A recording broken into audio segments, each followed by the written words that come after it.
What is up, guys? Rocking that Christmas swagger. I always get a Next t-shirt for Christmas. I don't know why. But anyway, today we're going to do a little bit of freestyling. No, I'm not going to bust a rap. I'm just going to talk off the top of my head because I think that's when I'm at my best. You know, I've been like, in the past, I've been trying too hard, and it comes across a bit weird. You know, as soon as you press record, my head goes blank. It's weird. And it's like putting pressure on yourself. So I'm not going to do that anymore. I'm just going to talk like, you know, we're sat in a room, all the boys sat together, just having a chat. And yeah, that's what I'm going to do from now on. Before I start, I just want to say shout out to Brett May. He did a video, and he's got a big old channel. He gets tons of views. He does not need me. So the fact that he mentioned me in one of his videos and put people this way, I'll always appreciate that. And yeah, go and subscribe to Brett May because he is absolutely hilarious. He's got a big fight coming up, and the reason why I like his channel is because he's not trying to pretend. You know, he is what he is. Like, there's a lot of people on YouTube that are like posers, or, you know, they're just bogus to tell everyone, oh yeah, I've changed my life, I try to help people now, but they don't. Whereas Brett's not like that. He is himself. You know, he's a big violent lump. He's not to be trifled with. But he's also funny as well. See, the dog's even scared when I mentioned his name. But he is not to be trifled with. But he is funny as hell as well. His videos very entertaining. And he's just being himself. And like I say, he's got a massive channel. He doesn't need me. So the fact that he mentioned me, total respect. And if you're not already subscribed, go and watch his channel. And watch the build-up for his big fight with Danny Christie. Very entertaining. Yeah. So, today we're going to talk about detoxing in prison, or as they say on the streets, rattling in jail. Because, you know, Paddy's from the streets. If you hear someone say that they've been in a police cell for 3 days rattling, that means they've been in there detoxing from drugs. By the way, if you know why they call it rattling, I don't know why they call it rattling from drugs. So if you know, let me know in the comments. But yeah, that's what we're going to talk about today. And I'm going to talk about which are the best, or well, say best, which are the worst or the easiest, should I say, to detox from. And obviously everybody has different experiences. We all think we've had it the worst. If you ask an alcoholic, they'll say alcohol's the worst. If you ask, you know, somebody who smokes, does Valium, they'll say that Valium is the worst. So it all depends on the individual. But that's just human nature. We all think we've got it the worst. Like, I think my life's been terrible. Because it has. But there's, in the grand scheme of things, there's way people had it way worse than me. Just off the top of my head, I think about that 3 Guys, 1 Hammer. Have you seen that? I don't know why I watched that stuff. I don't think you can watch it anymore. But years ago, you used to be able to go online and watch anything, really. And a video came up called 3 Guys, 1 Hammer. And it was a video of 3 guys. They've just got this old man, kidnapped him and beat him to death with a hammer, and then uploaded the video for everyone to see online. And I remember watching it, and oh, it's gruesome. They're just beating him with this hammer. It's a real story. You can go and see it. Go and Google it now, 3 Guys, 1 Hammer. They're all in prison now. And they're just kidnapping people off the streets and beating them to death, filming it and uploading it. And I watched it, and when I watched it, after hearing the hammer smash off his head, you know, I couldn't get it out of my head. And I was like, fucking, why did I watch that? But then another one came up called Funky Town, which is even worse. The cartels, they take this guy's face off, peel it off, cut his throat. Oh, it's brutal. And I watched that, and then I couldn't get that out of my head. I'm like, why do I watch this stuff? But I can't fucking help it. But yeah, we all think we've had it the worst. We all think we've got it the worst. But in the grand scheme of things, there's way worse things out there. Now I'm going to talk about heroin withdrawal. I've detoxed from most drugs. I've never touched spice. And that's about it, really. But all the others I've detoxed from. The last detox was definitely my worst one. I've spoke about that tons of times, so I'm not going to rehash that. But just a quick recap, I was massively overweight. I was on between 10-20 cans of strong lager every day. I was on Valium, over 100 ml of Valium every day. I'd wake up and have 10 straight away. and then I'd be smoking crack all day, and then I'd have Xanax, and then I'd have pregabalin, then I'd have sheets of gabapentin, and like I said, smoking crack every day. I was dying. I was massively overweight. I could barely even walk, and I was dying. If I hadn't stopped when I did, I'd be dead now. I can guarantee that. And I thought, well, you know, I'm dying anyway, because you're not supposed to stop it all dead, but I did. That's what I did. I thought, I'm dying anyway, so I'm going to go down fighting, and if I die, then I die, because, you know, I'm dying anyway. And I went through it. It was brutal. I stopped it dead. It was absolutely horrible, and it was by far the worst detox I've ever done. I was hallucinating. It took months to start, you know, getting any kind of regular sleep. I couldn't go outside. It was horrible. So that's my worst one, but I've spoke about that many times. Today I'm going to talk about the heroin withdrawals, because I think that's, like, methadone and heroin is probably second worst detox I've done. I would say methadone's probably the hardest, because it's pure, isn't it? But heroin's bad, and I think the easiest way to do a heroin detox, even though it's by no way easy at all, every detox is horrible, but I think the easiest way to do it is in prison, because although you're surrounded by people, you know, people pecking at your head all the time, coming in your cell begging and all that, you know, it's probably the easiest place to do it, because you know you're not going to get any drugs. You know you can't relapse. You know you can't go and score, because, you know, you're in prison. But when you go to prison, it's forced upon you, so you can't.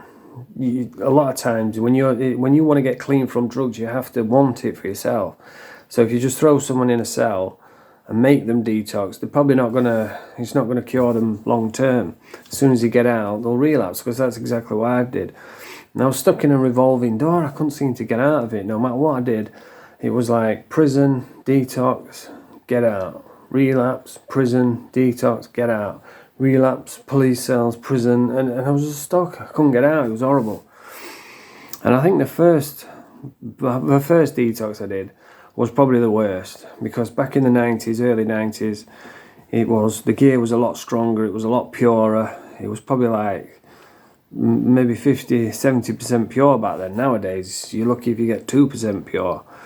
But when it's stronger gear, it's a stronger rattle. And the first time I got locked up, I was a YO as well, so it was, anyone will tell you, the YOs is a million times worse than the cons. YOs is under 21s, and they're all always fighting, always screaming, shouting, and it's a nightmare. And the first time I got locked up, I went to court, and my solicitor said, he says, oh, there's a chance you go to prison today, because I was up for like 5 shopliftings. I'd already had the community service, probation, you know, police cautions and all that, and I was still reoffending because I was an addict. So I was up for like, just a load of shopliftings, probably like 5, 6, 7, I don't know. And I went to court, and I remember the judge says, well, I had my solicitor, Mr. Hennis from Donny, I've had him all the way through. And the judge says, he says, well, we've tried everything, you're not learning, you're still offending whilst on bail, you're still, notes work, so now we've come to a point where we're going to give you the short, sharp shock of custody, prison. And that's what they did. They sent me to prison. And I remember it was Doncatraz, my local. It was a Cat A prison back then. It's not anymore. It was a remand centre, a Cat A remand centre. They had all the terrorists, murderers, the YOs. I was on the YOs. And it was brutal. It was a real tough prison when it first opened. And I remember going onto the wing. I was rattling, really ill. I got in my cell, and the next morning they opened the door, and there's a screw and a bloke called Gypsy George, who looked like a screw. He was massive, and I'm thinking there's no way he's under 21. And he was stood there with a big chef's hat on, and he's like, it must be like 6'7" or something. And maybe it's because I was a YO, I was only young, but he looked super imposing. And he says, what do you say now? He says, oh, what do you want for your breakfast? No, what do you want for your dinner and tea? Because you choose from a menu, is like number 1, 2, 3. It'll be like pasty, curry and sandwich, so you have to pick what you want for the next day.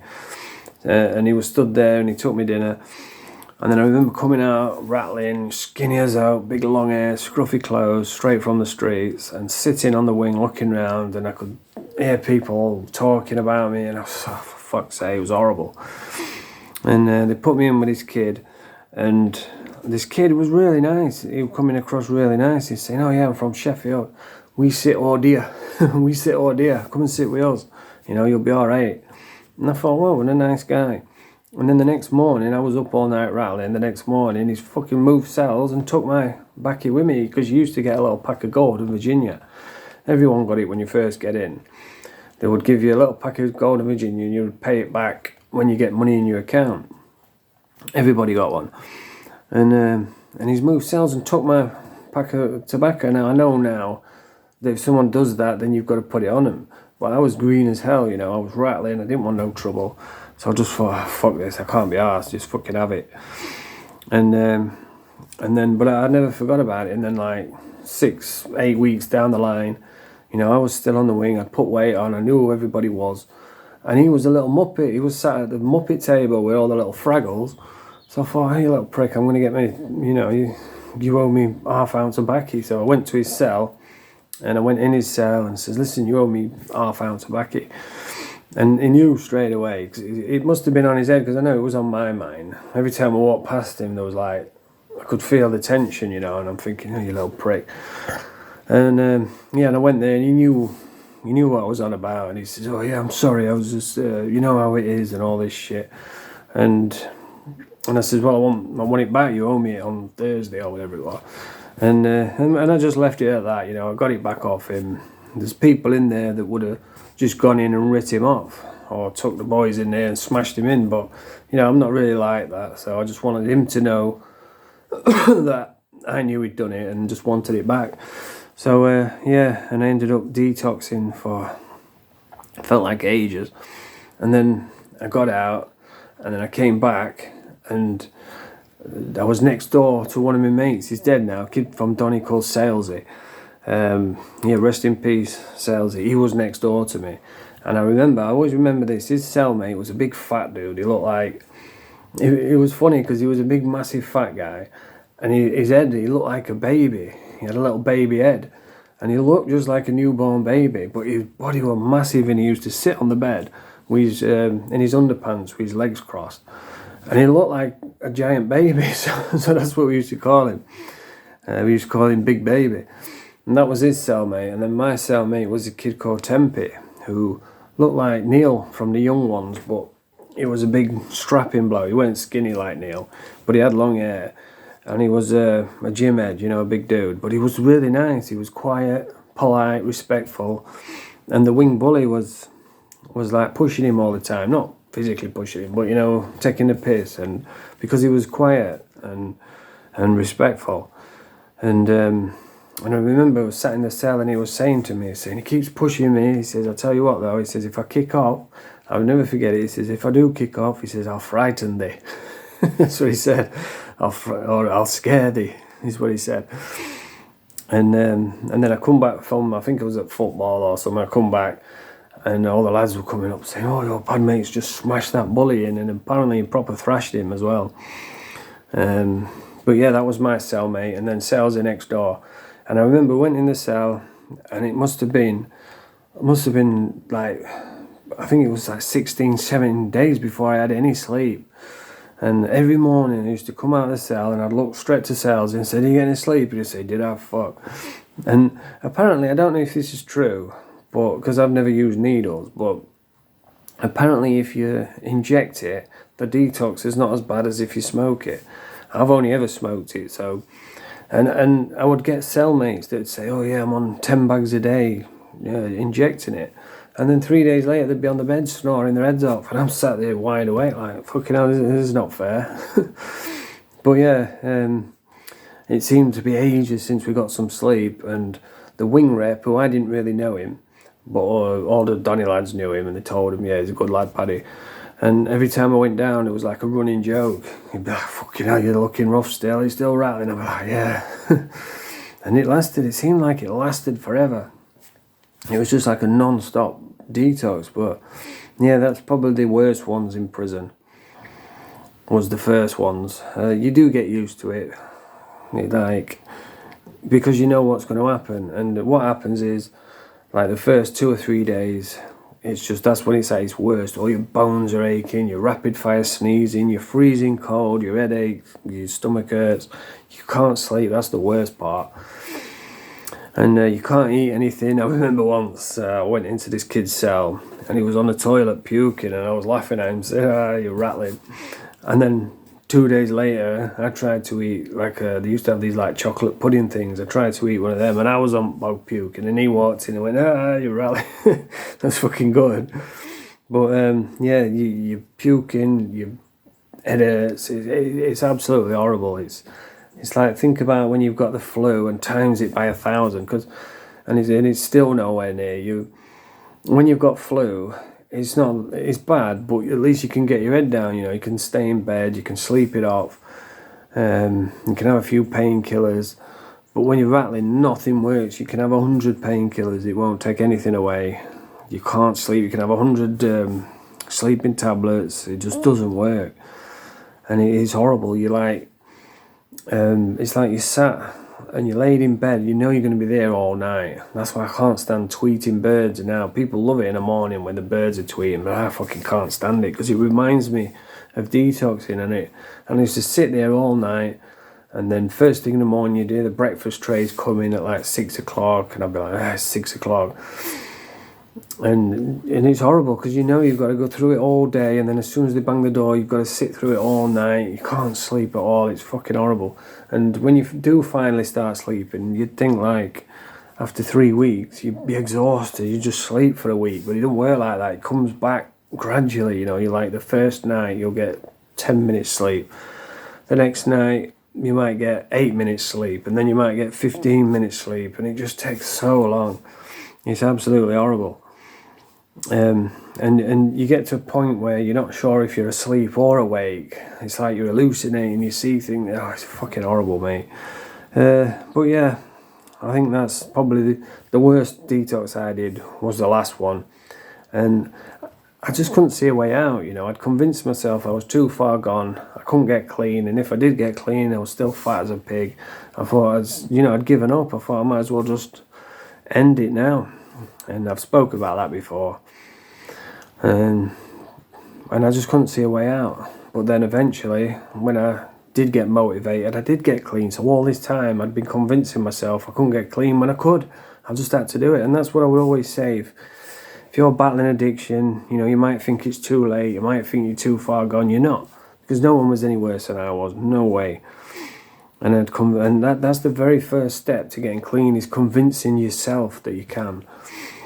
And then once you convince yourself that you can, and it's time to do it, that's when you've got to knuckle down, bite down on your gum shield, I like to say. And yeah, you've got to get through it. It's hard, it's miserable, it's brutal. It feels like it lasts forever, but it can be done. But anyway, that's the video for today. And if you like this video, press the thumbs up, subscribe to the channel. La Syndicat d'Initiative.